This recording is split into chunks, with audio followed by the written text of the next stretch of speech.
In an instant, my world turned upside down when my husband's voice, sharp and unforgiving, cut through the phone. "Why do you always collapse when I need you?" he complained, as if oblivious to the urgency that had me rushed to the hospital, our unborn child's safety hanging by a thread.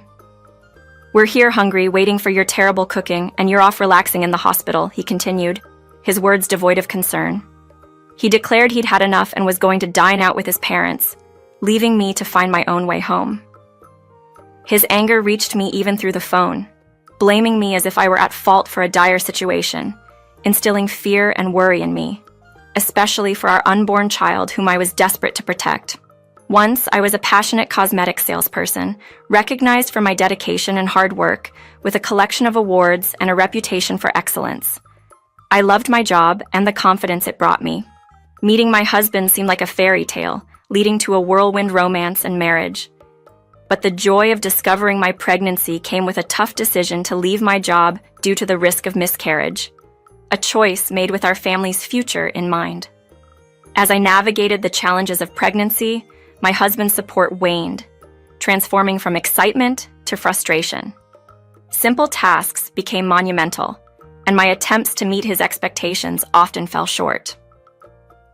"Where's my lunch?" he'd ask, only to scoff at the simple sandwiches I managed to prepare, citing my inability to handle smells. His words stung. Pregnancy is not an illness, dismissing my struggles and leaving me to fend for myself. This shift in his behavior was a stark contrast to the man I fell in love with. His companionship at doctor's visits faded, as did his empathy for the household chores that now seemed insurmountable to me.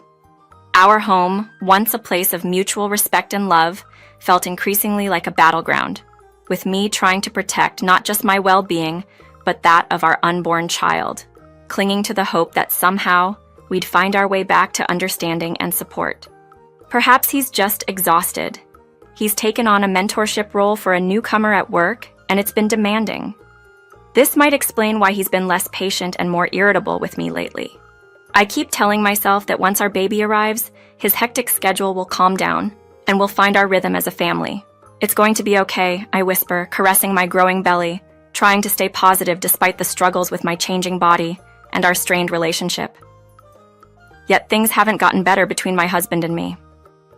To add to the tension, my in-laws have started to drop by without notice, increasing my stress levels. They question the cleanliness of our home and express concern over how we'll manage once the baby is here. Despite their criticisms, they expect hospitality and demand I prepare something for them to eat on the spot. Caught off guard, and without any preparations, I feel overwhelmed and criticized for not being a better host. Each visit from my in-laws ends with them leaving in disappointment, my husband siding with them, never defending me. Doing my best isn't enough. I'm left feeling inadequate in their eyes. On one such visit, after being sent out to buy groceries while heavily pregnant, I collapsed from the strain. I woke up in the hospital, learning I had passed out from overexertion, but thankfully, our baby was still safe. The doctors advised a few days of rest in the hospital. Seeing missed calls from my husband on my phone, I realized he must have been worried when I didn't return from the store. Yet when I finally called him back, hoping for some concern or relief in his voice, I was met with anger instead. "Where have you been?" he demanded, his words harsh and unforgiving, as if my health and our baby's safety were of no concern to him. Hearing his harsh words, I shuddered. "I'm sorry, I collapsed at the grocery store and was rushed to the hospital. They've put me on IV fluids and advised me to stay here for a few days for observation." But his response was cold and impatient, as if my well-being mattered less than his inconvenience. "You collapsed? And I'm supposed to care? Why don't you answer when I call you? You're so slow." His words cut deep, and I couldn't bear the thought of our unborn child being exposed to such negativity. "Please, stop yelling. It's not good for the baby." I tried to reason with him, but it was futile. He continued, undeterred by my plea for kindness. "We're here starving, waiting on your terrible cooking, and you're just taking it easy in the hospital." His intent to dine out with his parents and leave me to fend for myself, even in my condition, was clear. His voice, filled with anger and devoid of concern, made me recoil, Not wanting to expose my baby to any harsher words, I ended the call, feeling utterly alone and disheartened. As I returned to my hospital room, tears began to stream down my face uncontrollably. It was in this vulnerable moment, a familiar and comforting voice reached out to me. "Are you okay?" I looked up to find Helen, a customer I had grown close to during my days as a cosmetic salesperson, offering me a towel. Recognizing her immediately, relief and warmth flooded through me. "Helen, it's really you. I'm so glad you remember me." Our reunion felt like a twist of fate, a much-needed reminder of kindness and human connection in my darkest hour. Helen had been more than just a customer. She was a woman who, after a difficult divorce, had lost her self-confidence and had stopped wearing makeup entirely. I remembered the day I approached her at the cosmetics counter, offering to help her try some makeup. The transformation in her appearance was more than just physical. It was a moment of emotional healing for her, a step towards regaining her self-esteem. Over time, Helen became more than a customer. She became a friend. But suddenly, 5 years before I left my job, Helen stopped coming, and I had always wondered what had become of her. Now, here she was, a beacon of support when I needed it most. I had returned, hoping to reconnect with you, Helen.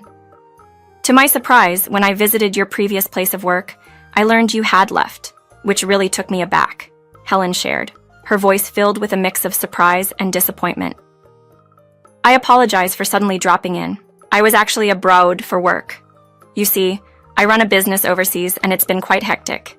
It's been ages since I've had the chance to enjoy American cuisine. So once things settled down a bit, I decided to come back. And would you believe it? Right after I tried to find you, I ended up here with appendicitis, she explained, her laughter lightening the mood despite the circumstance. It's just in the early stages, so medication should do the trick. Plus, if I were still abroad, the treatment costs would have been astronomical. In a way, I'm relieved it happened here.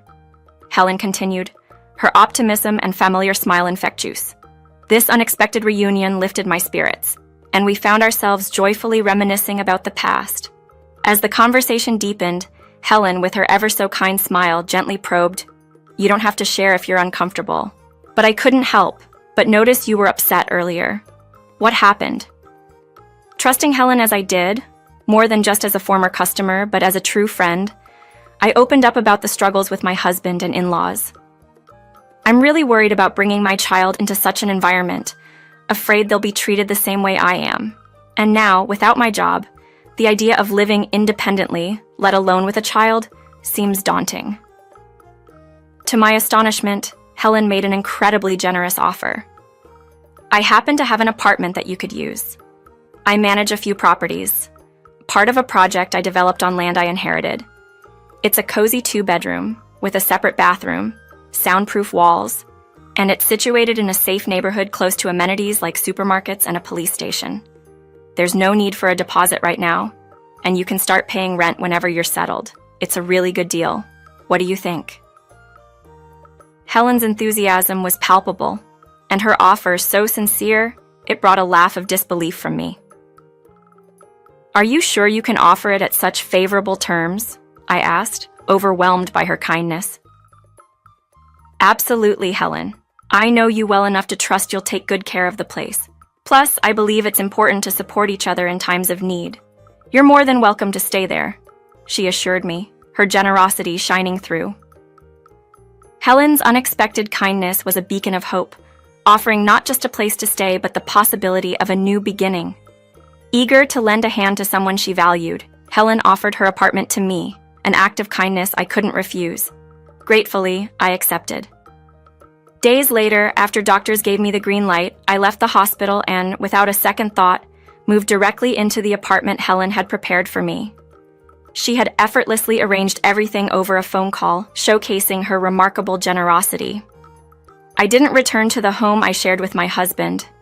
Instead, I embraced this new beginning in Helen's welcoming and cozy apartment, although I couldn't shake off the guilt of not paying rent immediately. Helen brushed off my concerns with a laugh, insisting it was all fine. During my husband's working hours, I stealthily returned to our shared home to retrieve my belongings, realizing how little there felt truly mine. The house felt as empty as my heart did within its walls. Helen's support didn't stop with the apartment. She introduced me to a lawyer who had once helped her, solidifying my decision to pursue a divorce. The lawyer's encouragement was a beacon of hope, and with each hospital visit confirming the health of my growing baby, my resolve strengthened. On one such visit, as I stepped outside, my heart sank at the sight of my husband waiting for me. Panic surged through me, and though I tried to escape, my pregnant condition slowed me down. He confronted me about the lawyer and our living situation, his grip tight on my arm. I stood firm, insisting on communication through the lawyer for any discussions regarding the divorce, compensation, and child support. His refusal to provide support and demands for me to return were met with my refusal. As he tried to forcibly take me back, a young woman intervened. Rebecca, as she was called, knew my husband and immediately took a protective stance in front of me. Their familiar exchange did little to conceal the tension. Rebecca challenged my husband, George, refusing to let him take me against my will. Her determination and the threat of involving the police were enough to alter the dynamics of the situation, providing me with a glimmer of hope and the courage to stand up for myself in this unexpected confrontation. Today, when my husband heard the mention of the police, he looked scared and quickly left. I felt a rush of relief that made my legs weak. The woman, Rebecca, quickly came to my side to support me. "Are you okay?" she asked as I apologized, explaining how relieved I felt. Rebecca didn't hesitate to call a taxi for me, insisting on making sure I got home safely. Even though I felt bad for the trouble, she assured me it was no bother. When I told Rebecca my address, she was surprised to find out I lived just below her. It was a happy coincidence that we were neighbors. Rebecca, cheerful and caring, turned out to be a new employee at my husband George's workplace. She had reported George's inappropriate behavior, leading to his removal as her mentor. George was known for his lack of empathy towards female employees, making insensitive comments about personal issues like menstruation and marriage. Rebecca shared how George's behavior wasn't just a problem at work. I knew it all too well from how he treated me during my pregnancy. 3 weeks after our meeting, Rebecca and I had grown close, sharing dinners like friends. She updated me that George had been transferred to a subsidiary company after a series of complaints and issues at work. Interestingly, Rebecca was the daughter of Helen, a successful businesswoman who managed several properties, including the apartment I was staying in. George had bragged about handling Helen's account, but his behavior led to a shift in his professional standing. Helen had pushed for George's transfer after learning about his actions both at work and towards me. Rebecca, determined and capable, had taken steps to address workplace issues without relying on her mother. But once she realized I was connected to her mother, she felt compelled to act. Helen encouraged Rebecca to present all evidence against George, leading to his transfer. Now, with his decreased income and increased workload, George's position had significantly changed. Helen, with her experience, advised me not to give in to any of George's attempts to gain sympathy, emphasizing the importance of staying firm in my decision to divorce. Her advice, coming from someone with her background and knowledge, was incredibly reassuring. After deciding to divorce George, he tried to reach out through the lawyer, sharing how tough work was and how much he missed me. He even said he was sorry and wanted me back. But I stayed firm on my decision to divorce, supported by Helen. George had no choice but to agree to the divorce and the terms for child support and damages, which he would pay over time. However, my next big challenge was dealing with my in-laws, especially my father-in-law, who was overly excited about the baby being a boy. I sensed trouble brewing, and soon enough, my in-laws made their move. One day, as I was heading out, my father-in-law grabbed my arm. He had followed Rebecca, thinking to confront her, and then saw me. He demanded that I hand over my baby once born, claiming the baby was the family's heir. Despite my attempts to free myself, his grip was strong. Just then, a firm voice demanded he let me go, followed by a swift move that sent him flying with a judo technique. It turned out Rebecca had mastered judo to protect herself and her mom during tough times. She's a top-ranked judoka with national titles to her name. Rebecca confronted my father-in-law, criticizing him for overlooking George's actions and trying to meddle in my life. She defended my right to start anew, emphasizing that interfering was the last thing they should do. The sound of sirens was getting closer, and it turned out Rebecca had called for help before coming to rescue me. My mother-in-law, who had been waiting nearby in the car, watched quietly as the police arrived and took both her and my father-in-law away. My father-in-law ended up being arrested, and after some reflection, my mother-in-law decided to divorce him. She wanted to start over and live a life not dictated by others, choosing to move back to the countryside. George tried to convince his mother to let him come with her, saying he was tired of his job and the long hours. But she firmly rejected him. Through the lawyer, my mother-in-law expressed her apologies to me and left behind some money as a gesture of goodwill. Helen explained to me that it's common for people to feel lost after leaving a marriage and that the money was likely my mother-in-law's way of saying sorry and supporting my son's future. I was surprised by her support, considering her past behavior, but grateful for her attempt to make amends. After finalizing the divorce, I gave birth to a healthy boy. My mother-in-law settled in the countryside, choosing a life of solitude over staying with George. When my father-in-law was released, he discovered the house was gone, demolished by my mother-in-law before she left. He ended up moving in with George, which only led to more trouble and eventually George's resignation from his job due to a damaged reputation. Despite everything, child support payments continued to arrive reliably, likely managed by Helen and the lawyer.